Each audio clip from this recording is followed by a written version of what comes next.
Pabaigai, nežinau, gal Kipras minėjo, gal neminėjo, mes labai norėtume tiesiog šitas išgirsti pabaigai, kaip tu norėtum būti atsimintas, koks turėtų būti tavo legacy. Mes norėtume šitą podcastą užbaigti tavo tokiu... Motivational, tokiu speechu. Nebūtinai motivational, tai gali būti paprasta, tai gali būti nepaprasta. Kaip tu įsivaizduoji, kaip tu norėtum būti atsimintas ir koks norėtum, kad būtų tavo legacy? Iš esmės, pohui man. Galvoju ilgiau užtruksiu. Gerai, ačiū Dominikai. Bet ar yra kažkas, tipo, vat...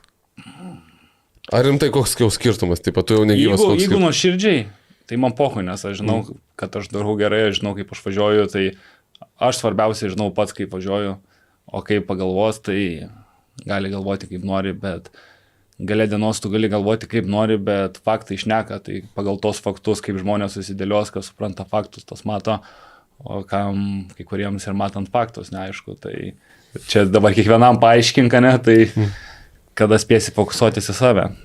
Aš tiesiog noriu daug sunkiai dirbti, padėti žmonėms, rodyti, kad su sunkiu darbu gali pasiekti, kad investavęs mintis į tam tikrą dalyką gali iš to daug ištraukti, kad tikėti Dievą, mylėti tėvus, mylėti save žmonės, mylėti Oksaną, padėti visiems aplinkui geras, grįžta geru ir judėti į priekį.